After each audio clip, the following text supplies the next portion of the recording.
Class 12 third semester সংস্কৃত বিষয়ের সমস্ত ছাত্রছাত্রীদের আজকের ক্লাসে স্বাগতম। তোমাদের আবার সিলেবাস পরিবর্তন হয়েছে। নতুন সিলেবাসে পদ্যাংশে যোগ হয়েছে যোগঃ কর্মসু কৌশলম। আজকের ক্লাসে আমরা এখান থেকে সমস্ত এমসিকিউ আলোচনা করব। এখান থেকে মোট 5 নম্বরের এমসিকিউ থাকবে, আর এখান থেকেই তোমরা 5 নম্বর অবশ্যই কমন পাবে। তাই ভিডিওটি তোমাদের প্রিয় বন্ধুবান্ধবীদের মধ্যে শেয়ার করে সবাইকে দেখার সুযোগ করে দাও। চলো শুরু করি। এখানে দেখো, প্রথম প্রশ্ন, যোগঃ কর্মসু কৌশলম এর রচয়িতা কে? A Maharshi Valmiki, B Vedvyas, C অশ্বঘোষ, ডি কালিদাস। এর উত্তর হবে অপশান বি বেদব্যাস। এরপরে দেখো 2 নম্বর প্রশ্ন, ইন্দ্রিয় কয়টি? এ 5টি, বি 10টি, সি 11টি, ডি 1টি। অত্যন্ত গুরুত্বপূর্ণ প্রশ্ন এগুলো। ইন্দ্রিয় কয়টি? অপশান সি হবে উত্তর 11টি। ইন্দ্রিয় হচ্ছে মোট 11টি। এখানে অবশ্যই তোমরা নোট করে নাও, জ্ঞানেন্দ্রিয় 5টি, কর্মেন্দ্রিয় 5টি, মোট 5 5 10 হলো, আর অন্তরেন্দ্রিয় 1টি, মানে মোট 11টি। পরীক্ষাতে অবশ্যই পড়বে। এরপরে 3 নম্বর প্রশ্ন দেখো, যোগঃ কর্মসু কৌশলম এর উৎস কী? A Ramayana, B Mahabharata, C Padmapurana, D Gita. এর উত্তর হবে অপশান ডি গীতা। এখানে দেখো, যদি গীতা অপশান যদি না থাকতো তাহলে কিন্তু মহাভারতটা উত্তর হতো। অবশ্যই মনে রাখবে, এই রকম প্রশ্নগুলো ভুল হয়। যোগঃ কর্মসু কৌশলম এর উৎস কি? গীতা। এবারে গীতা যদি না থাকতো তাহলে উত্তর হতো মহাভারত, কারণ মহাভারতের অংশ হচ্ছে গীতা। গীতা থেকে নেওয়া হয়েছে যোগঃ কর্মসু কৌশলম। এরপরে 4 নম্বর প্রশ্ন দেখো, গীতা মহাভারতের কোন পর্বে আছে? এ বিরাট পর্বে, বি উদ্যোগ পর্বে, সি ভীষ্ম পর্বে, ডি মৌসল পর্বে। এর উত্তর হবে অপশান সি ভীষ্ম পর্বে। গীতা মহাভারতের কোন পর্বে আছে? ভীষ্ম পর্বে আছে। এরপরে এখানে দেখো, ভীষ্ম পর্বের 25 থেকে 42তম অধ্যায় হচ্ছে গীতা। পরীক্ষাতে পড়তে পারে, বা এটা জেনে রাখাও ভালো। ভীষ্ম পর্বের 25 থেকে 42তম অধ্যায় হচ্ছে গীতা। এরপরে 5 নম্বর প্রশ্ন দেখো, গীতার অপর নাম কি? এ সংহিতা, বি সপ্তশতী, সি দশতয়ী, ডি জয়। এর উত্তর হবে অপশান বি সপ্তশতী। গীতার অপর নাম হচ্ছে সপ্তশতী, কারণ এখানে 700টি শ্লোক আছে। গীতাতে 700টি শ্লোক আছে, তাই এর নাম হচ্ছে সপ্তশতী। এরপর 6 নম্বর প্রশ্ন দেখো, গীতায় মোট কয়টি অধ্যায় আছে? এ 15টি, বি 16টি, সি 17টি, ডি 18টি। প্রশ্ন হচ্ছে গীতায় মোট কয়টি অধ্যায় আছে? এর উত্তর হবে অপশান ডি 18টি। এখানে মনে রাখবে, মহাভারতের 18টা পর্ব, পুরাণের 18টা ভাগ। তোমাদের সিলেবাসে পুরাণও আছে, 18টা পুরাণ আছে, আর মহাভারতের পর্ব সংখ্যা কটা? 18টা, আর গীতার অধ্যায় হচ্ছে 18টা। এরপরে 7 নম্বর প্রশ্ন, এগুলোর মধ্যে কোনটি জ্ঞানেন্দ্রিয় নয়? এখানে বলেছে জ্ঞানেন্দ্রিয় নয় কোনটি? এ চক্ষু, বি কর্ণ, সি বাক, ডি নাসিকা। তাহলে চক্ষু কি? জ্ঞানেন্দ্রিয়। কর্ণও জ্ঞানেন্দ্রিয়, নাসিকাও জ্ঞানেন্দ্রিয়। এবারে কোনটা নয়? অপশান সি, বাক। বাক হচ্ছে কর্মেন্দ্রিয়, তাই উত্তর হবে বাক। অত্যন্ত গুরুত্বপূর্ণ প্রশ্ন এগুলো। এবারে দেখো জ্ঞানেন্দ্রিয় কয়টি? 5টি। চক্ষু, কর্ণ, নাসিকা, জিহ্বা, ত্বক। অবশ্যই মনে রাখবে, আর প্রশ্নগুলো এরকমই হবে। এরপরে দেখো 8 নম্বর প্রশ্ন, অন্তরিন্দ্রিয় কোনটি? অন্তরিন্দ্রিয় কোনটি? এ বাক, বি নাসিকা, সি চক্ষু, ডি মন। অন্তরিন্দ্রিয় কোনটি? এর উত্তর হবে অপশান ডি, মন। মন হচ্ছে অন্তরিন্দ্রিয়। এরপরে 9 নম্বর প্রশ্ন দেখো, গীতার অধ্যায়গুলির নাম কি? এ পর্ব, বি যোগ, সি স্বর্গ, ডি অধ্যায়। এর উত্তর হবে গীতার পর্বগুলির নাম কি? অপশান বি যোগ। গীতার অধ্যায়গুলোকে যোগ বলা হয়। এরকম 18টি যোগ আছে।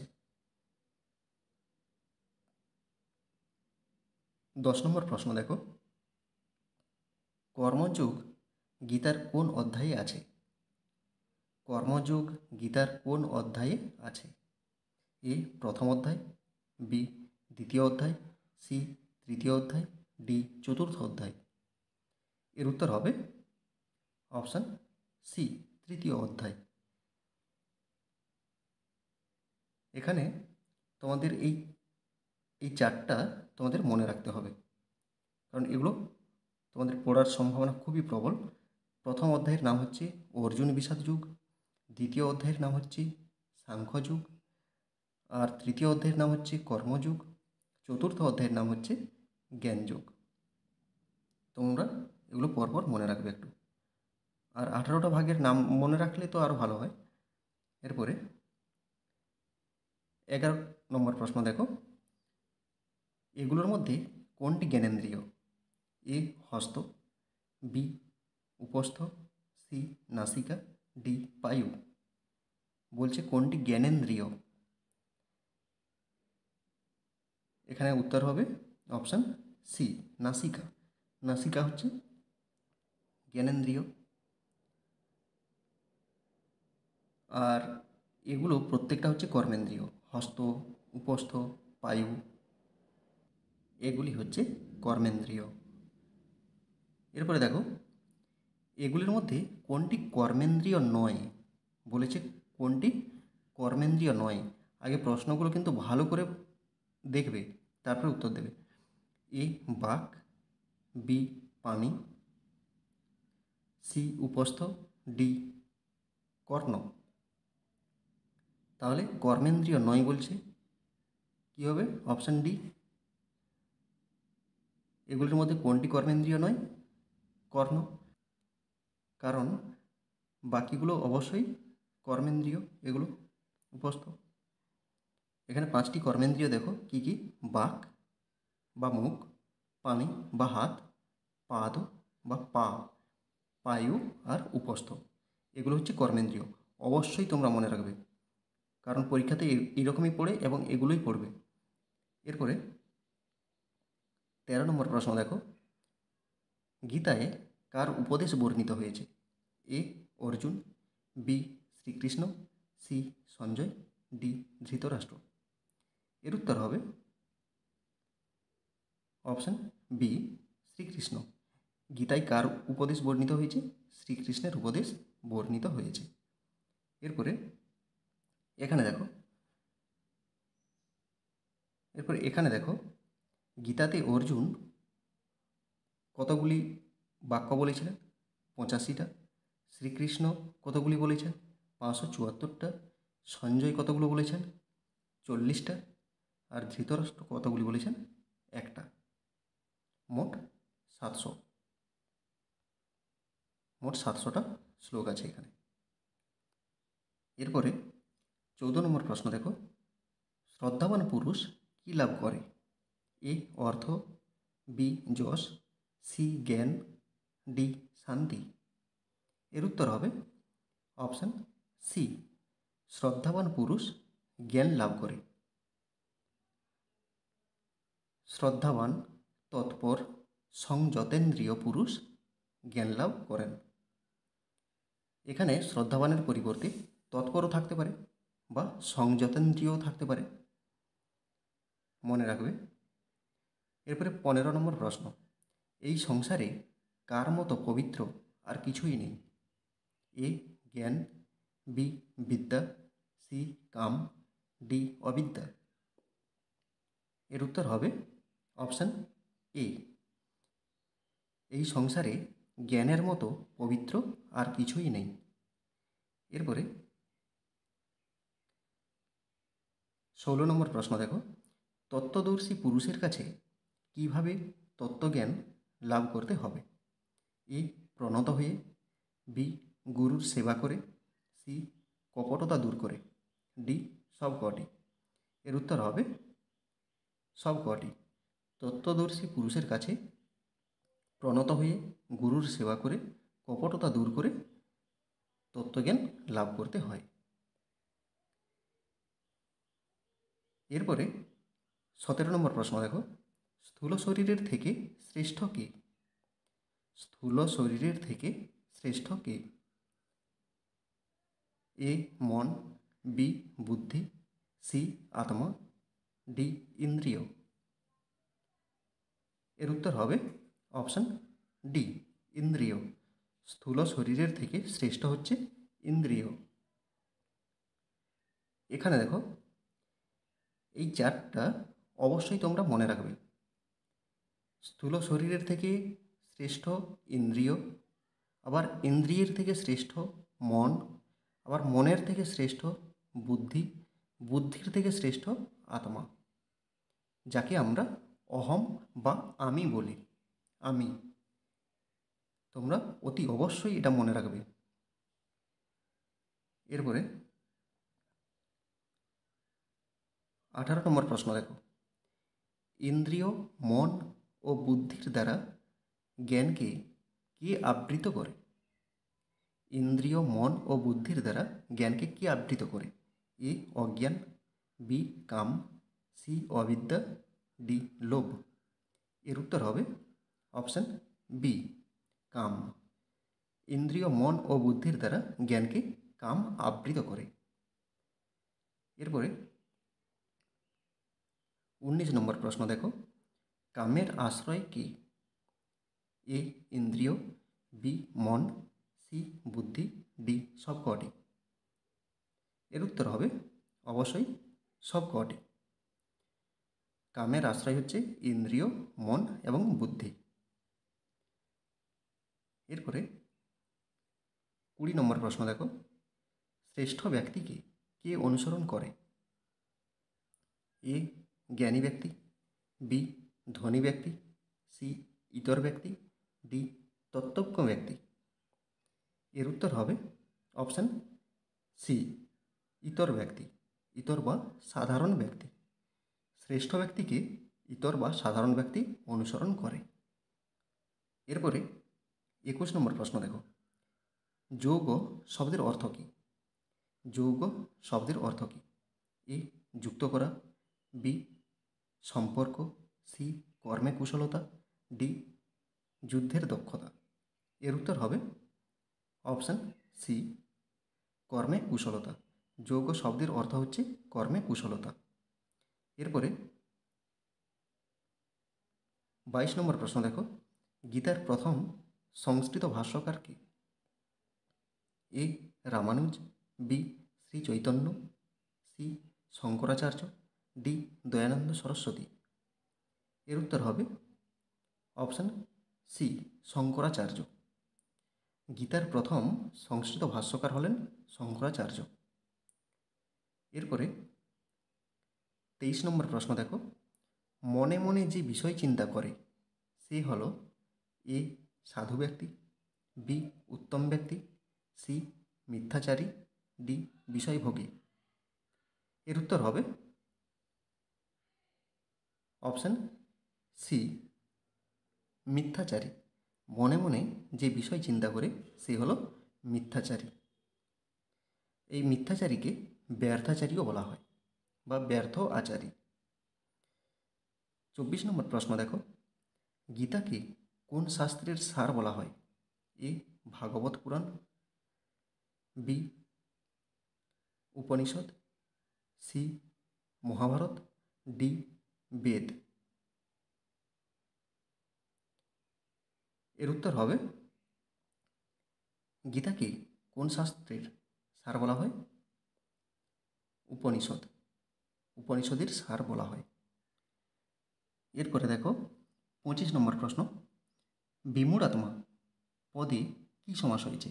এ দ্বন্দ্ব সমাস, বি তৎপুরুষ সমাস, সি বহুব্রীহি সমাস, ডি অবৈভাব সমাস। এর উত্তর হবে অপশান সি বহুব্রীহি সমাস। বিমূঢ়াত্মা পদে বহুব্রীহি সমাস হয়েছে।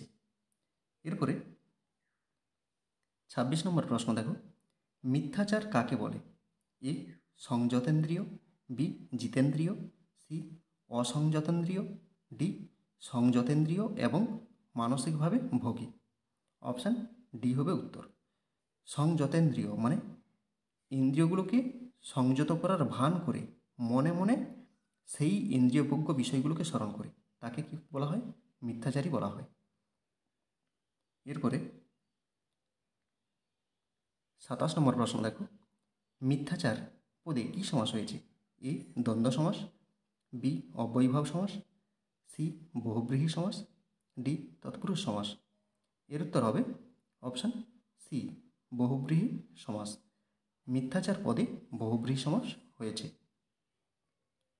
এরপরে 28 নম্বর প্রশ্ন দেখো, লোকস তদনুবর্ততে, লোক কাকে অনুসরণ করে? এ জ্ঞানী ব্যক্তিকে, বি শ্রেষ্ঠ ব্যক্তিকে, সি সন্ন্যাসীকে, ডি নায়ককে।